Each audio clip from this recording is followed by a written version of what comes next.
New Orleans Saints plus 2.5 at the Cleveland Browns, only a 32.5 point total. Here's some nasty weather up there in Cleveland and really across the whole Midwest and Eastern U.S. this weekend. Now, for the Saints, Chris Olave hasn't practiced this week. I just saw before we hopped on to record this, he missed practice again today, Thursday. In danger of missing the game, I think it's probably a pretty good bet. Now, Rashid Shaheed had a, 70-yard touchdown catch last week from Taysom Hill, of all people. But is he a good replacement for Olave, or would you just look for other games in this one, especially given the weather? I think you can probably stream Shaheed. I think, he's been a top 36 wide receiver for 2 weeks running. Cleveland are 16th versus the pass. They're 27th against wide receiver twos. So, that matchup becomes a little trickier if Chris Olave misses out. But Shaheed's led the Saints wide receivers in snaps for the last couple of games at a 17% target share. So he's become really involved. As it is, Chris Olave's seen his snaps drop down from 70%, which he was averaging for most season, down to like 58 over the last 4 games. So it's not like Olave's been in incredible form. Maybe he's hitting the rookie wall. Maybe he's banged up and we just don't know it. But yeah, I like Shaheed. This game to me feels like one which is going to be a Taysom Hill game, though, with the cold weather, running that big monster of a tight end quarterback hybrid straight down the face of the Browns. And he's played 44% of the snaps in the last 5 games, which is up from 29% over the last 5. So it feels like New Orleans are leaning into him quite a bit. So whether it's using him in the passing game, the running game, or both, he's somebody I think is a sneaky start. Is he someone, speaking of Taysom Hill, and we'll get to this other game in a moment, but with the Ravens, Mark Andrews. I personally have Mark Andrews, and it's been frustrating. You're in the semifinals. Would you consider benching Mark Andrews to start Taysom Hill? And again, we'll get more to the Ravens game, but just quickly, is that something you'd consider for this week? Probably not, just because Atlanta's defense is pretty bad, and that's the only thing. Mark Andrews has been playing awful, but I think I'd just have to break that tie on Atlanta being so bad. Yeah, Mark Andrews, you can count on his usage as well. He's gonna run the routes, get the targets there. On the ground as well for the Saints, it's a really good spot for Alvin Kamara. J.K. Dobbins, Gus Edwards both had good days. Dobbins had 13 for 125 last week. Edwards 7 for 55. Kamara had 91 last week. His total rushing yards only set at 64.5. He hit the over that I mentioned last week. I like that again this week because Cleveland is so bad against the run. Do you like Kamara in DFS this week? I'm a little bit burned by Alvin Kamara, to be honest. It's been such a difficult season. He's had 1 week where he scored a touchdown. He scored 3 that week, and then he's had none in any of the games. This is a guy who last year, I think he had 9 touchdowns. He had 5 in the receiving game. And then this year, it's just, we saw him losing work to David Johnson, of all people, last week. David Johnson was out of the league for most of the season. So I think it's a good matchup, and if you have to start him, I'll be starting him in a couple of fantasy semifinals this week where I have no other choice, but I don't feel great about it, and I think there's so many stars on the DFS slate this weekend that I'd probably look elsewhere. Yeah, and then on the Cleveland side, just quickly, I feel like we talked about this is going to be probably a ground and pound Nick Chubb. Anyone else that you would feel comfortable starting from them, or you think they're going to throw the ball much at all? I've kind of got a feeling it might be an Amari Cooper week. This is in Cleveland. I know the total at 32.5 is ridiculously low, but we've seen Amari Cooper perform better at home than on the road. He seems to be slowly getting there with Deshaun Watson. He's seen his targets drop from 8.4 with Jacoby Brissett down to 7.3, and his yards per route have dropped from 2.2 to 1.5. But the Saints, particularly if Marshawn Lattimore doesn't play, and I've given up trying to guess whether Marshawn Lattimore's ever going to play another game, they rank 29th against wide receiver ones, so it really does feel like it could possibly be an Amari Cooper week. And definitely, again, Nick Chubb going to be a slam dunk start, return to practice, so he's in a really good spot there. I do think in this one, at home in that weather, the Browns cover. The weather does make the total tough for me, though. Very cold, very windy, even with the really low total. I went under here because I think both teams are just going to ground and pound. It's going to be a much slower paced game. So I'm going to stick with the under there, even at 32.5. Seems a little risky, but I'm going to go with it. How about you?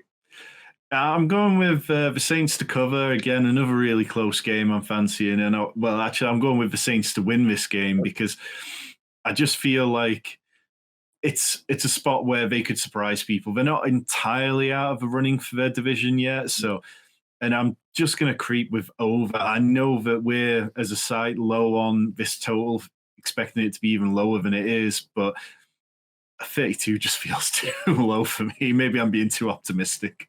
Cincinnati Bengals -3 at the New England Patriots, 41.5-point total. That New England defense is good, but a lot of their really good games came against inferior opponents. It doesn't really matter for Cincinnati going against a good defense whether New England is really that good at all. You've got a pretty good stack that you like against the Patriots this week, don't you? Yeah, I really like Joe Burrow and T. Higgins this week. I mean, like you said, the Patriots are good against bad teams, and then they seem to keep crumbling against really good teams. I mean, like last week, they completely crumbled against a bad Raiders team. So, yeah. But Joe Burrow scored 24 or more points in 3 of his last 5 games, scored the second most passing touchdowns in the league, ranks 5th in effective yards. He's got 2.6 passing touchdowns per game over his last 5 games. So it's like, this Bengals team is rolling. And T. Higgins, I like him in particular because New England are 25th against wide receiver 2s in DVOA, and that's their kind of clear weak spot. People kind of got burnt by T. Higgins a couple of weeks ago when he didn't play more than I think it was 1 snap he played. So that's the obvious play for me. I think people are probably going to stay away from Joe Mixon a little bit because he started ceding a little bit of a work to Samaje Perine. He's only had 65% of the snaps over the last couple of weeks, whereas earlier on in the year, he was sort of sitting at 80. So I think you can play Joe Mixon if you don't want to play the passing game, but I'll be all over Joe Burrow and T. Higgins. And the production was not there for Joe Mixon or Samaje Perine last week. It was a rough day on the ground for those Bengals. On the other side, though, Ramondre Stevenson had a huge game on the ground in his return after missing the second half of Week 14. Didn't miss a full game, but did miss that second half. Only player really on that team that had a good game. Looking at the stat lines there, I think the most receptions anyone had was 2 or 3 for 24, 34 yards, something like that. Is Ramondre the only really solid play for New England? Is there anyone else you consider? There's not a single other player I'd consider. I mean, it's week after week. We're seeing Mac Jones screaming at his teammates, screaming at the offensive coordinators, screaming at himself for being pretty poor at times. I mean, lost in that incredibly weird play at the end of the game against the Raiders was the fact that Mac Jones had thrown for 112 yards on 31 pass attempts. That's 3.6 yards per attempt and the lowest amongst all starters last weekend, which is even worse when you consider the fact that you had players like Colt McCoy, Desmond Ridder, and Tyler Huntley playing. It was a truly awful performance, and the only player you can play is Ramondre Stevenson, who's 74 targets this year, of the 3rd most amongst running backs.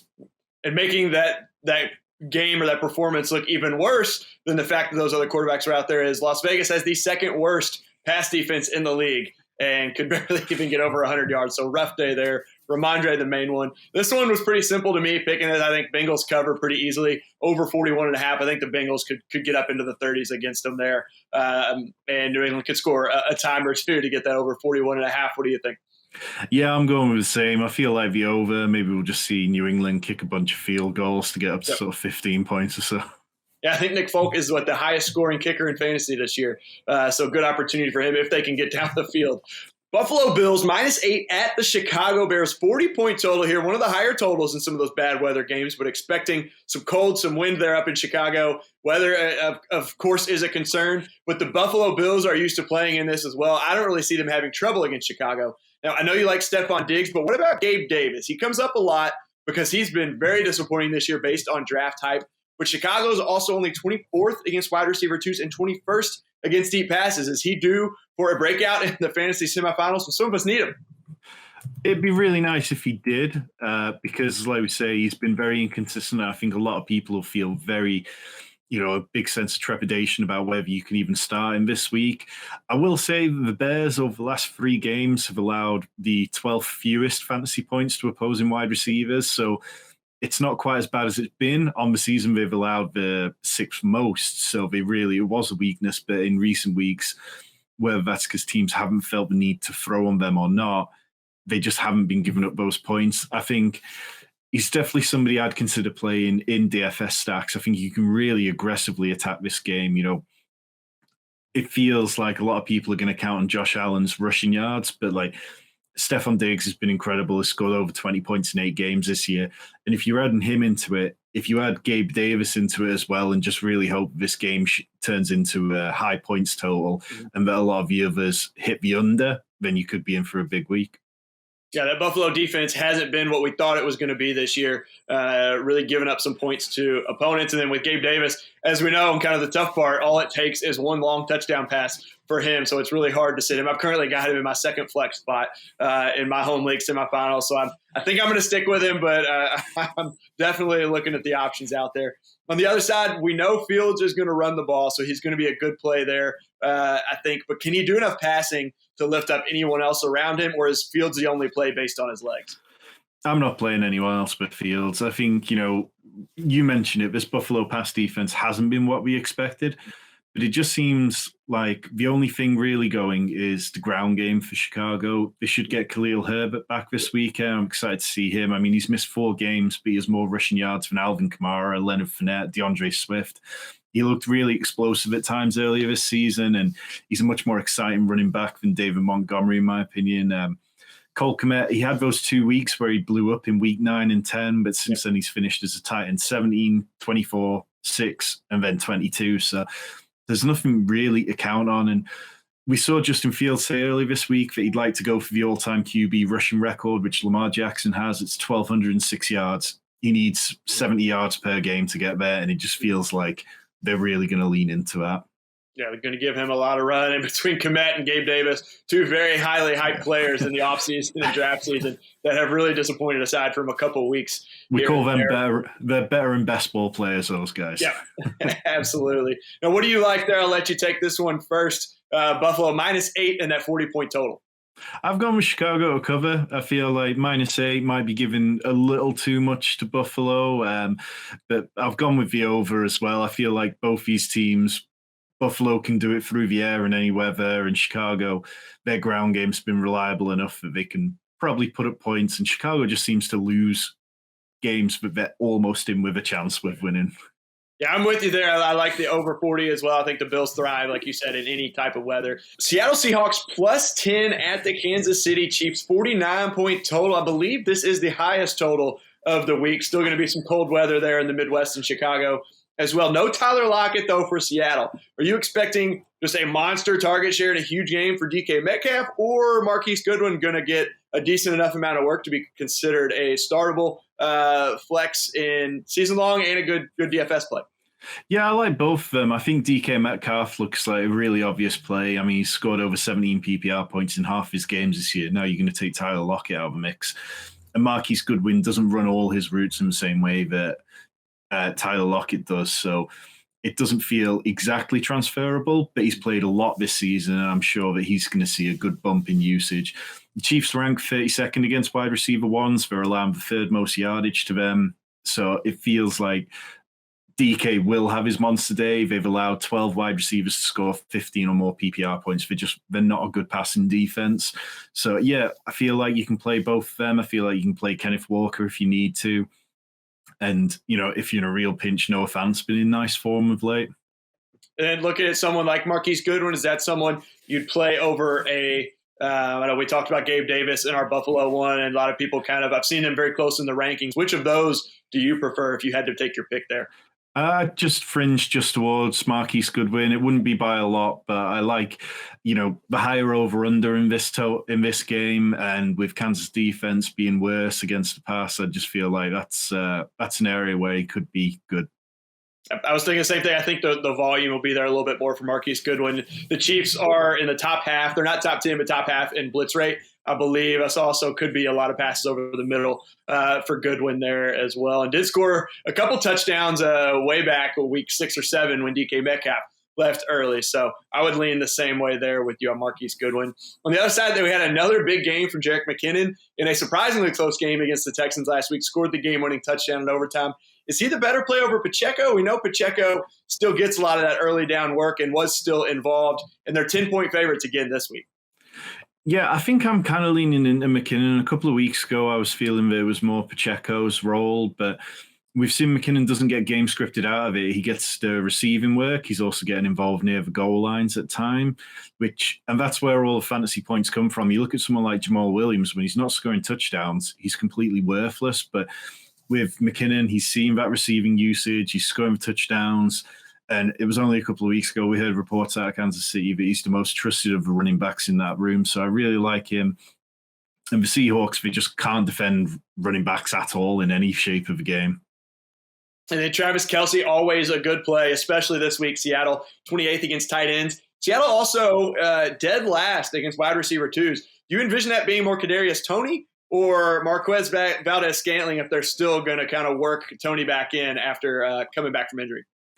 It just feels a bit like Kadarius Toney's usage is going to be very unpredictable. It's going to be very hard to guess outside of Juju and Kelce who's going to get anything week to week. So I think, yeah, I'd be more interested in Kadarius Toney's prop lines than I would be starting him in fantasy or even DFS. I feel like Marquez Valdez-Scantling, he's had a couple of okay games lately.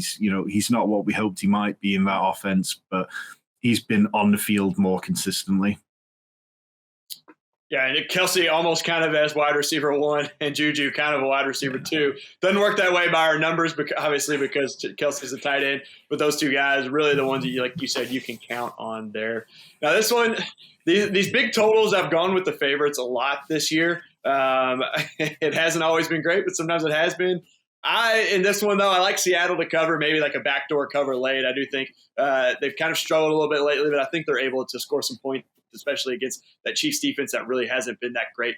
I do think under 49, though. 49 is a lot of points. I know both these teams can hit there and can score, but I'm not quite sure it gets to 49 points this week.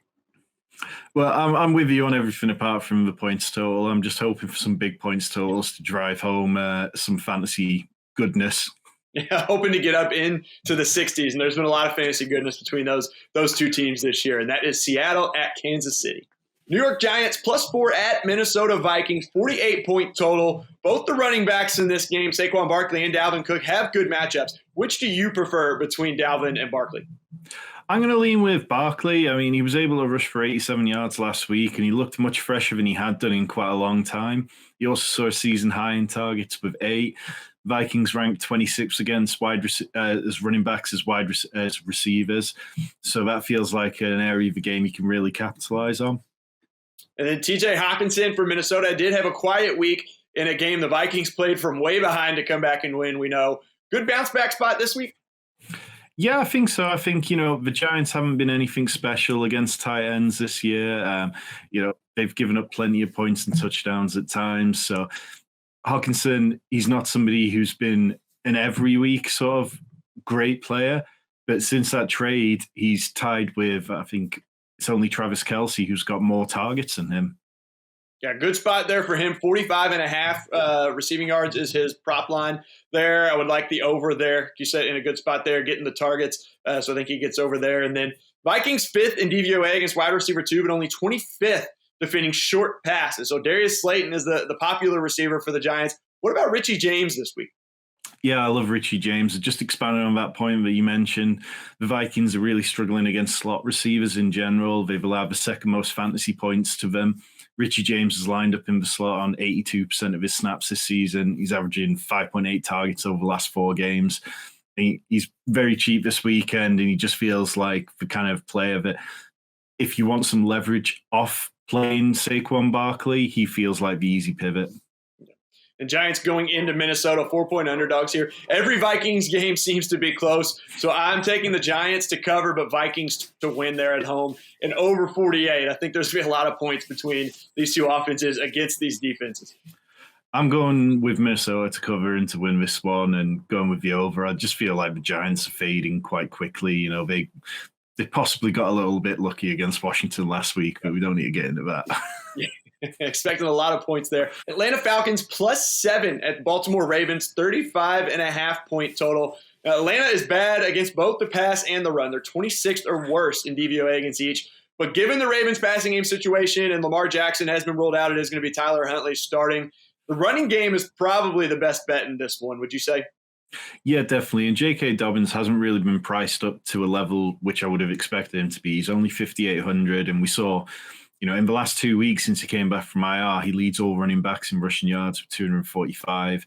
He's averaging 8.8 yards per carry, which is just ludicrous. And it was just, as a Ravens fan, it was mind-blowing to see Greg Roman move away from the running game and start heavily passing the ball last week when Tyler Huntley's not able to do that this year. Yeah, a good spot we mentioned on the Saints game, talking about Taysom Hill or Mark Andrews. Mark Andrews still getting the volume, the targets, hoping for a better game here again against an Atlanta team that's really not good against the pass or the run. So it could be a big spot when a lot of people need him in the semis. On that Atlanta side, Desmond Ritter's first start last week. Tyler Algier had a huge game. Drake London has had back-to-back 11-plus target games, I think 11 and 12, or 12 and 11. I don't remember the order. Do you think they can repeat this week against this Baltimore defense? I think that Drake London's probably more likely to. I mean, he had 70 of the 97 passing yards last week, which is just ludicrous. You just don't see that kind of percentage for one player. But the Ravens over the last 4 games ranked first against the rush, and they've really just completely clamped down on that. They've played some good running backs in that time, but still held them to very little. So I think I'd be more interested in, if you're looking to correlate a play on DFS, I'd be looking to correlate Drake London with J.K. Dobbins or even Gus Edwards, who's at 4,800 and probably a good bit of leverage away from the more chalky Dobbins. Yeah, Edwards had just 7 carries, but 55 yards, had a 25-yarder, and then 30 on his other 6. So had a really good game last week, as well as Dobbins. I'll let you go first on this one with your Ravens. 7-point favorites, 35.5-point total. Another one of those low totals this week. I'm going with Atlanta to cover. I just, as a Ravens fan, that's not what I want to see, but it just feels like that's the way the Ravens are winning games when they do win them. But I've gone with the over. I feel like this one could be something like, 21-18 or so and just sneak over that. Yep, so I'm with you there. Atlanta to cover, Baltimore to win. I went under 35.5. Ravens often with Tyler Huntley just has not been very good really the last 4 or 5 weeks. The Atlanta defense isn't very good, but I think it could be a slower pace game there between those two in the Colts. So I'm going to go with the under, but could easily see that one going a little bit over, but just lean under there. And that's Atlanta at Baltimore. Detroit Lions minus 2.5 at the Carolina Panthers, 43.5-point total in this one. Big game for the playoffs for both teams. We know those Lions have been fantasy goodness this year. Who are your top plays in this one? It's a tricky one because it just feels like, Detroit are really good against the run. Lately, they've allowed the fewest fantasy points to running backs over the last 3 games. So you can't start Donta Foreman, you can't start Chuba Hubbard, so that rules that out. So I think you kind of have to look at DJ Moore. He's finally creeped over 4 receiving touchdowns for the first time in his career last week. So his production's been very up and down, but the Lions have given up a lot of points to wide receivers this year. And then if you look at the other side of things, you start a name on Ross St. Brown. I think we're at a point where we can start DeAndre Swift with confidence. Jamal Williams, he's had back-to-back games with less than 3.4 PPR points. When he doesn't get into the end zone, he's virtually no value for fantasy teams. But we saw last weekend the Panthers allowed 3 rushing touchdowns, so I'd expect him to have a bounce back this week.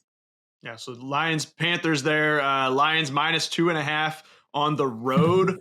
I like the Lions to cover in this one. I'm going to go under 43.5, though. The Lions we know can score. That Carolina defense has been pretty good. They're like 6th over the last 4 or 5 weeks. Did give up 24, which is the tied for the second most points Pittsburgh has scored all year. Gave that up last week. But they're bottom 4 in offense the last 5 weeks. I think they're going to struggle to score against an improved Lions defense here in the second half of the season. So I'm going Lions cover, but under 43.5. What about you? I'm going with Detroit. It just feels like, they're the team with the momentum, but I'm creeping over just slightly. I don't feel overly confident in that one, though. Houston Texans +3 at the Tennessee Titans, 35.5-point total there in Nashville. Derrick Henry's the obvious play, the most popular play this week. 4 straight games of 200+ yards and 2 touchdowns against Houston. I think I was reading an article that said no other running backs even have 4 such games in NFL history in a career. Malik Willis at quarterback, tons of attempts for Henry. Who are the other good plays in this one if you're to go with Henry or if you're not going to go with Henry? Yeah, it's a really tricky one because it's hard to get away from Henry like that, but he's 8,500 on DraftKings, so you're really paying for what everybody knows is a great matchup. And you'll probably have to make the decision between playing him and the likes of Josh Allen, Stephon Diggs, who are all priced similarly and have really good matchups themselves. I think if you're playing cash games, double up games, multipliers, you probably have to go with Henry. I'm not interested in playing Malik Willis personally. We've seen him have 38 passing attempts and he's only completed 17 of them, 20 rush attempts for 80 yards. But when these teams played in week 8, Malik Willis was starting quarterback that week, and he had 1.4 PPR points. Like, that's not what we want in the fantasy playoffs. Like, I think you can look at Okonkwo. He's scored double-digit points in each of his last 3 games. We don't see that kind of consistency from tight ends normally who aren't in the top tier. The Texans allow the 7th most fantasy points position. They've allowed 3 top 12 fantasy performances since week 11 alone. So even though Malik Willis is throwing the ball, I'd be kind of okay in a real pinch playing Okonkwo or stacking them together in DFS purposes. On the other side of the ball, Brandon Cooks is practicing again, but it doesn't sound like he may or may not play. It's tricky to guess.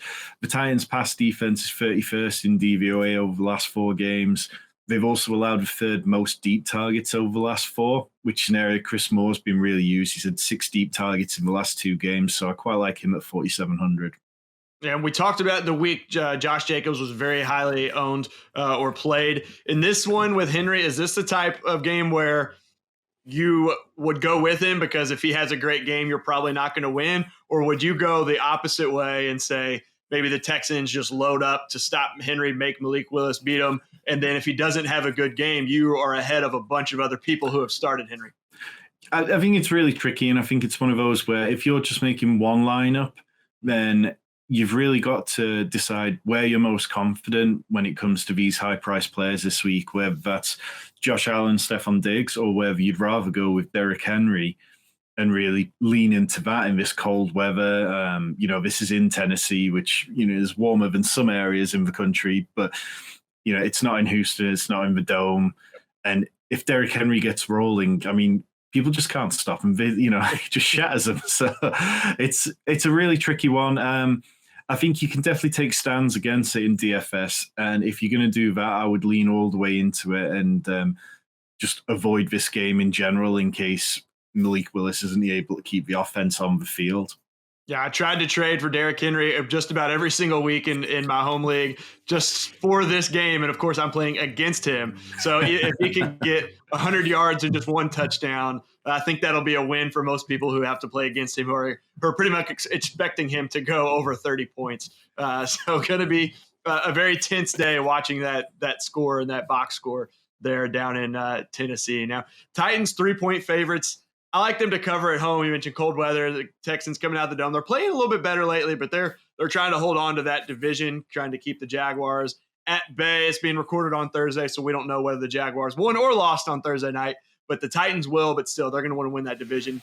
And I'm going to go over 35.5. I do think Houston will be able to get to the end zone a couple times. Titans win this game, though, so they're able to push over 35.5.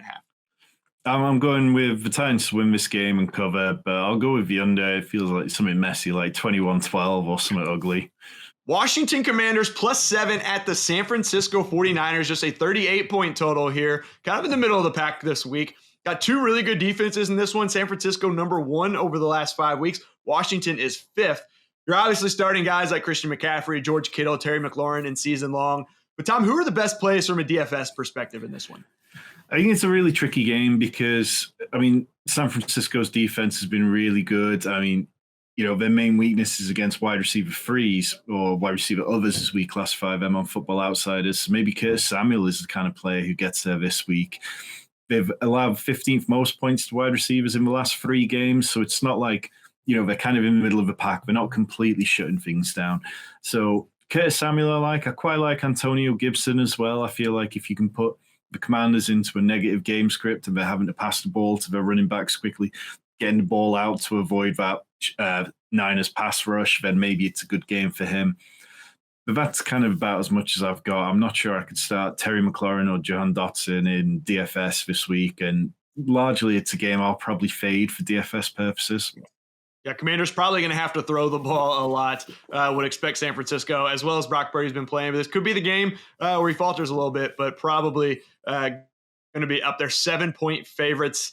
I do think Washington is able to keep it within a score there and cover with the way the defense has been playing. San Francisco, I think, wins this one. Under 38 points, though. 2 good defenses.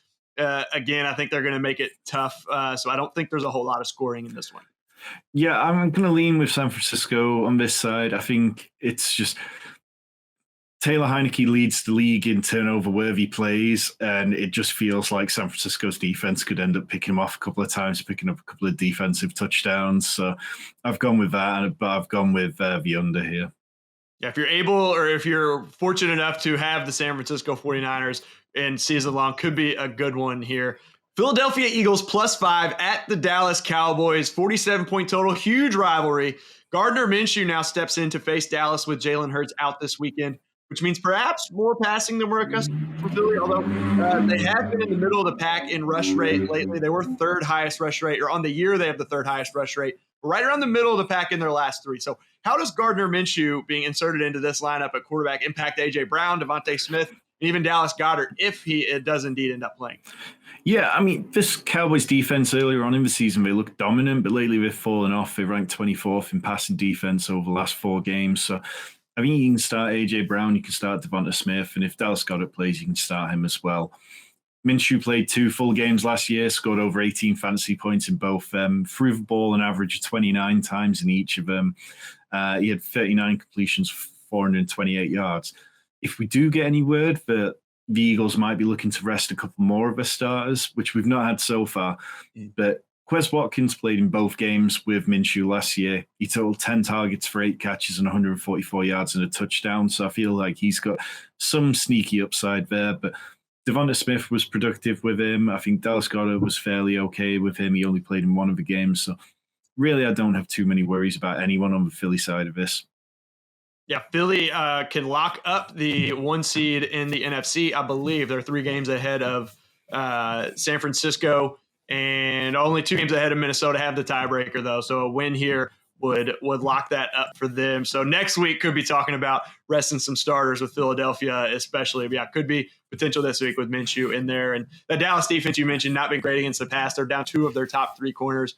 Trayvon Diggs in there, but we know he's got a propensity to be beat long sometimes. So still a good spot for those Eagles. Now on the other side, Dak Prescott is back this time around against Philly. It was Cooper Rush earlier in the year. Last week was Noah Brown and Peyton Hendershot finding the end zone. But CeeDee Lamb still had 126 yards, a very good game for him. Whom do you trust most against that tough Philly defense? Although they've been better against the rush than the pass here in the last 5 or 6 weeks since those acquisitions that we've talked about a couple times that you mentioned. Yeah, I think I'd be fine starting Dak Prescott this week. Over the last 3 games, the Eagles have allowed the third most fantasy points to quarterbacks they faced. So that doesn't feel that scary. I think you've got to play CeeDee Lamb. You know, he's got that slate breaking potential, but we've just not seen it too often. Like, you know, there's games like that, but then games where he disappears. I think he's had 6 games this season where he's finished outside the top 30 wide receivers, and he's only finished as a top 12 5 times. So it's been very boom or bust sometimes. He's not averaging as many passes as we'd really like to see. Like, he's averaged 6.7 targets per game, which is, well, to put it this way, Tutu Atwell averages more than that, and Demarcus Robinson averages 6.7. So it kind of tells you where we're at. Because the Cowboys just aren't passing as heavily as we'd like them to. I think Dak Prescott's 23rd in pass attempts per game with 31.2. So I do like Lamb, but I'm a little bit lower on Dalton Schultz and Michael Gallup than a lot of people are. I think we've not really seen any level of consistency from either of them of late. And if I've got a better option, I'll start them ahead of them this week. Yeah, this is one of those games a lot of people are hoping for a lot of scores because a lot of fantasy players on this one in the semifinals. Again, a big DFS game as well there too. I do think even with Minshew, Philly at least covers. That defense has been so good this year. And again, the Dallas defense has really been off a little bit lately, dealing with a lot of injuries. And actually, I think Minshew does enough to win it. The Minshew mania is going to be back. He's going to win this one for Philly, but I'm siding with the under here at 47. I'm hoping for a lot of points, but I do think it'll come up just short. But I do think it'll be close. I'd be very happy as that as a present, seeing Jerry Jones right around Christmas looking miserable in their own building. But I've gone with Dallas, with it being in Dallas to win this one and to cover. I think, you know, this is a game which should be decided in the 4th quarter, and I've gone with the under. I don't expect it to be as much of an explosive day as we'd like, but I feel like most studs will do enough to get there. Yeah, and obviously we're all hoping for a lot of points in this one. You and I think, would both be happy to be wrong taking the under there. So that's Philadelphia at Dallas. Las Vegas Raiders plus 2.5 at the Pittsburgh Steelers, 38.5-point total. Pittsburgh third against the run the last 5 weeks, but only 23rd against the pass. So this seems like probably a smash spot for Davante Adams. Yeah, and I think, last week was slightly disappointing, but it was just the Raiders' offense in general was poor. I mean, Derek Carr has completed only 56% of his pass attempts over the last 3 games, which is second worst amongst all stars. So the team needs to get clicking, really. I mean, Darren Waller and Hunter Renfrow came back, but neither played more than 50% of the snaps. And I don't think that's why we can say Davante Adams had a poor game. And I feel like Davante Adams is going to have a bounce back this week. The Steelers rank 27th against running backs catching the ball as well. So that's an area where Josh Jacobs should be able to exploit. So really starting them with confidence. I feel like Darren Waller, we saw him get that touchdown last week, even though Moreau was still involved. I've got a little bit more confidence that he's going to be more involved this week. So I think they're all fine. Now, on the other side, Kenny Pickett expected to return against that Vegas pass defense that's 31st in DVOA, second to last there. But are you trusting Pickett to provide value for any of those Steelers pass catchers? I think so. And I think, you can start Pat Fryermuth, you can start Pickens. We know what we're getting. I mean, Deontay Johnson maybe it'll be a Christmas miracle and he'll finally score a touchdown after over 100 targets, but that's not, we saw him get there on volume alone at times over the last couple of weeks. Vegas, 32nd against running backs catching the ball, so perhaps that's an area which Jalen Warren and Najee Harris can exploit. We've seen them both be involved to the point where they both get work around the goal line. Jalen Warren's seen slow work in the passing game, so I think if you're in a pinch, you can start Jalen Warren. If you've got Najee Harris, you're probably not in the fantasy playoffs anyway. The one good spot if you do have Najee Harris is he's playing that Raiders team that gave up a huge game to Ramondre Stevenson last week, to accounted for pretty much all of the Patriots offense there. So that would be good. But it's been a rough year for Najee, and it was probably too little too late to save you there. This is a really ugly game to pick. Again, 2.5 points. Pittsburgh's the favorite. I'm going to go with the Raiders to win that one, even on the road, even as bad as Derek Carr has looked at times. Like we said, Davante Adams, a big game there. I think the Raiders will do enough to win this one. It'll be close, and I'm going to go under 38.5 because I think they can still look ugly but win this game. I'm going with the Raiders side of it, and it's not because I've got any faith in Derek Carr, but it's just simply believing in the star power of Davante Adams and Josh Jacobs over anyone that the Steelers have at the minute. And I've gone for this one to just creep over, but yeah, not by much, maybe like 21, 24 kind of game with Raiders just covering. Green Bay Packers plus 3.5 at the Miami Dolphins, 49.5-point total in Miami to kick off Christmas Day. All those Green Bay receivers are finally healthy. I'm loving it as a Packers fan. So no one really, though, had a big game Monday night except Aaron Jones had, I think, 90 yards on the ground, had 40-something yards, 4 catches, and a touchdown. But Miami only 26th against the pass this year. So, Tom, how do you feel about Aaron Rodgers and these receivers, especially when they've got to win out to make the playoffs potentially? Yeah, Miami are a complete pass funnel. They're 11th against the run and 26th against the pass, as you mentioned. So it feels like this is a game where maybe you can project Romeo Doubs and Christian Watson to have good games. I mean, Christian Watson should have had a touchdown the other night if he turned around and run the right route. It was hard to really see what was going on there. Yeah. It feels like this is all coming at a little bit of Alan Lazard's expense. Like 2 targets last week, 1 catch for like 8 yards. And, even Randall Cobb, he has a more defined role within the slot and he's seen more targets. Dubs was seeing more targets straight from the goal last week. So I'd even start Cobb, but I'd be happy starting Aaron Jones. I think if you really need to, you can start AJ Dillon. We've seen him being used quite a lot lately, and it sounds like he's cleared the concussion protocol. Miami, they allow lots of points to the quarterbacks, 3rd most on the season, 3rd most to running backs. They're worst in fantasy points to receiving running backs as well. And they're bad against tight ends. They allow 3rd most points to them. So really, this defense is just not a good one. And I don't know what Xavier Howard is doing near the Pro Bowl. Yeah, the Packers finally healthy going against really have a good matchup. It's what we've all been waiting for this year, seeing all these receivers together with Rodgers. You mentioned it's kind of come at the expense of Lazard. That was tough. That was one of the props that I really liked on Monday. I think a lot of people, Christian Watson was getting all the attention. and Lazard was at like 41.5 yards, 42.5. And you mentioned had the one catch for single-digit yards, so that was rough to see. Really unfortunate for him, as good as he was in that number 2 role over the last couple of years. But a really good spot for all the Packers receivers, tight end, even Aaron Jones, you said, catching the ball. On the other side, Green Bay is still dead last against the run. So the opposite weakness is in Miami defense. Jeff Wilson dealing with an injury. I think for what I've seen, he should be back. But what about how are you playing those with Raheem Mostert and Jeff Wilson?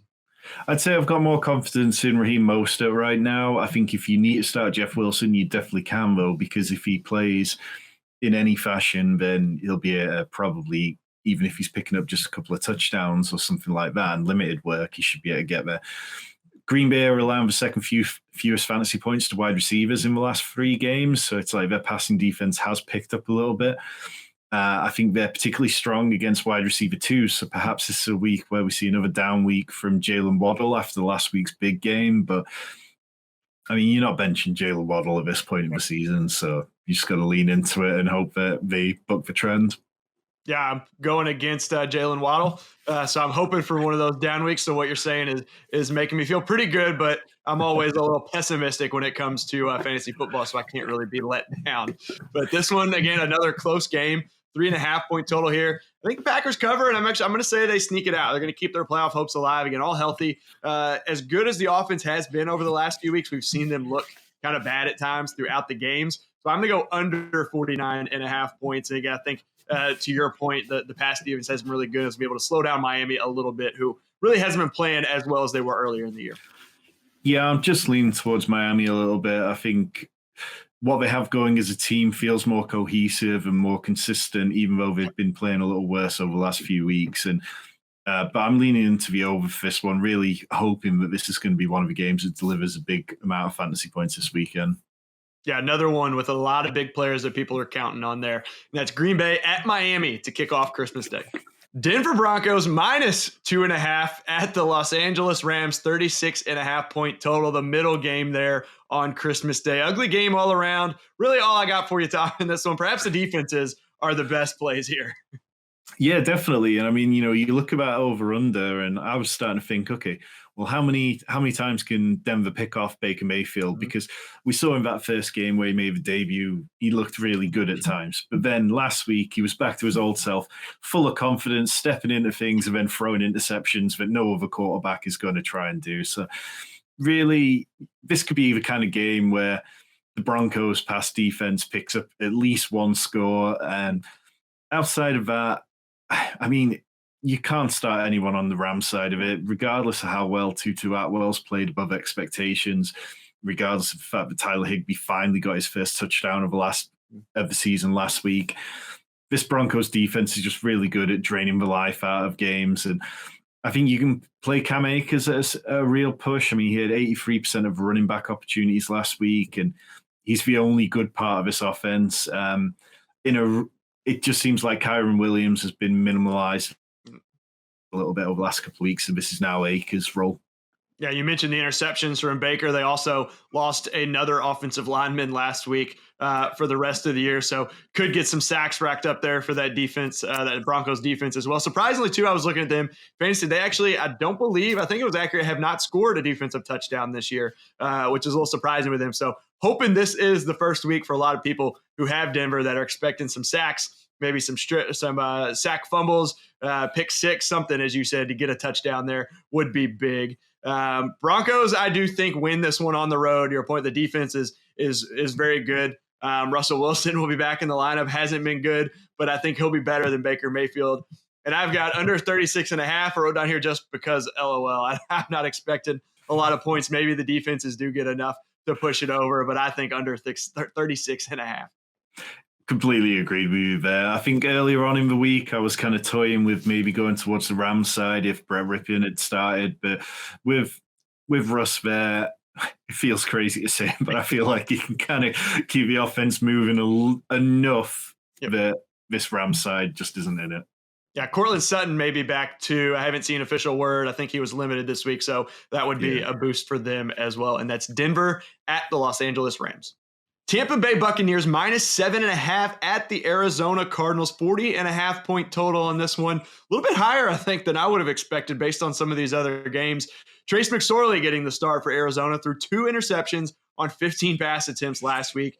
I imagine that's a pretty big downgrade for all those Arizona pass catchers.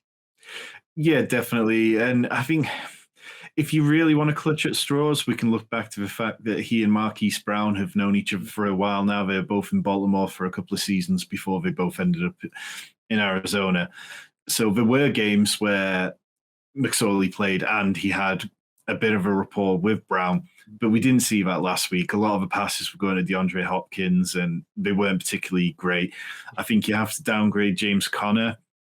Trace McSorley's got 39 career pass attempts and only 4 of them are running backs. So it's not like he's taking the dink and dunk options close to the line of scrimmage. Trey McBride probably had one of his better games last week. He almost broke double-digit PPR points for the first time. So if you're really looking to play like single-game showdown slates with this one, then possibly. I mean, Arizona as well, they really struggle against tight ends. They struggle against running backs. So you can start whoever you want on the Bucs side, really.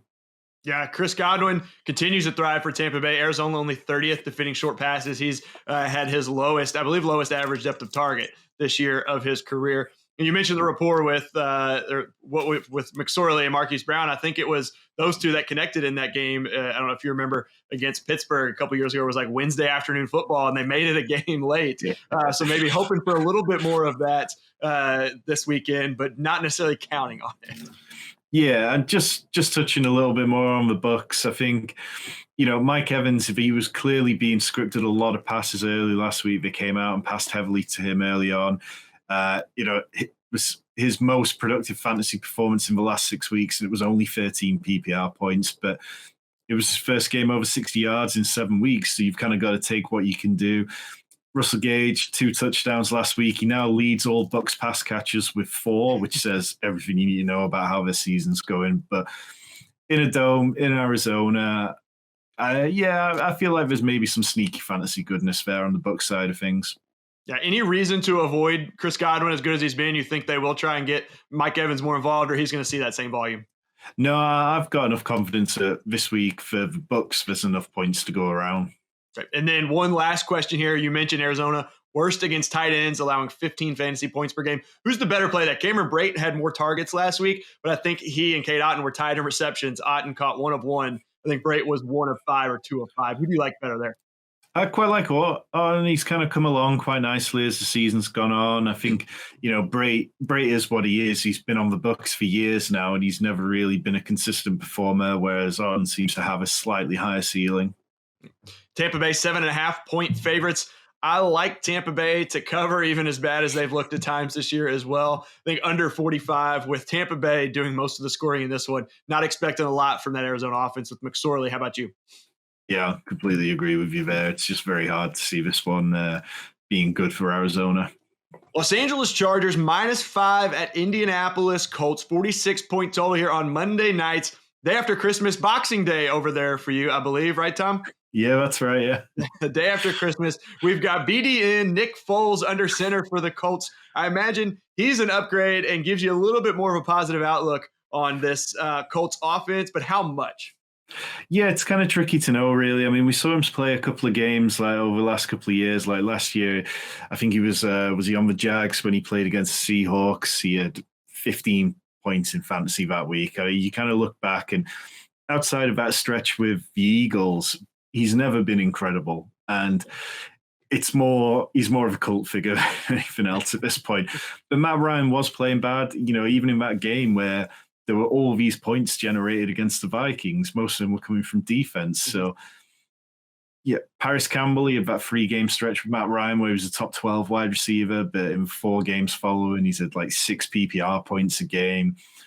Michael Pittman seems to be able to survive and plays fine, and I'd be completely happy playing him.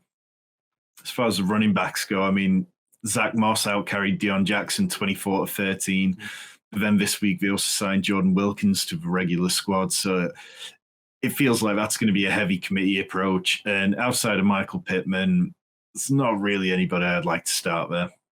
Yeah, I picked up Zach Moss was the one I picked up over Deion Jackson, but taking more of a wait and see approach just based on better options this week. And then he's got the Texans, I believe, next week, which could be a good one if he handles the majority of the work there again. Be a lot, probably going to be a three-headed committee there, as you mentioned, with Wilkins coming up. Nick Foles was also did get the win for Chicago, and I think it was a Thursday night game against the Bucs. That game where Tom Brady may or may not have thought it was fourth down at the end, but again, wasn't incredible, but did enough to get the win there. So an improvement for that Colts offense, but not a huge upgrade there was what they've got. On the other side, we saw Kirk Cousins go off after halftime last week in that historic comeback against Indy.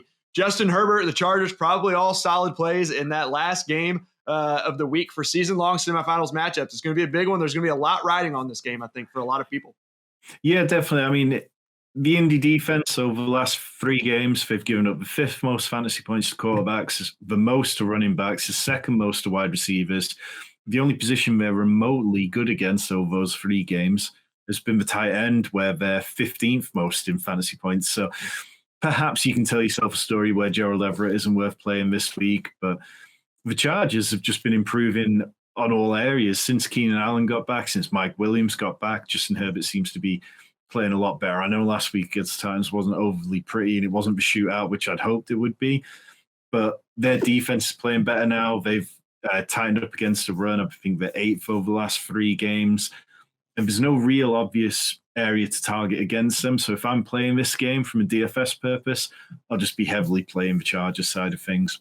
Yeah, I'm hoping for a lot out of Justin Herbert in this one and touchdown passes to anyone other than Keenan Allen. So the good thing is Keenan Allen scores. That means Justin Herbert scoring. So can't be too upset there. Looking at this one again, last game of the Christmas weekend. Chargers are 5-point favorites on the road, going from a dome to a dome. I like the Chargers to win. I do think Indy can keep it a little bit close. You mentioned the Chargers expected a little bit more out of them last week against a horrible Titans secondary, only able to put up, I think, 17 points or 20 points. So they got the field goal at the end to win it. So I do think it is going to be a little bit closer, maybe 3 or 4 point game. But I do think over 46 points, Nick Foles is able to do some scoring there. But again, Chargers win, Colts cover, and I like over 46. How about you to end the week? I'm going with the Chargers to cover here. I've got no faith in Jeff Saturday's coaching at the minute, but I like the Chargers to take this one into the over. Yep, over 46, hoping for a lot of points to end the holiday weekend. And that is it for the Los Angeles Chargers at Indianapolis Colts. Don't forget, you can get a free $100 on Underdog Fantasy using promo code OUTSIDERS. You can do that even in states where traditional prop betting isn't available. That's important because one of the favorites is the Pick'em, where you're basically parlaying players' chances to go higher or lower than their projected stat lines on Underdog. Also, don't forget to sign up for FO Plus at footballoutsiders.com/subscribe. An annual subscription will last them all the way till this time next year, so they'll have all the draft content, the off-season content, the fantasy content for next year, pretty much the whole season for fantasy. And last but certainly not least, join us on the Football Outsiders Discord for in-game conversations starting tonight with the Jaguars at Jets.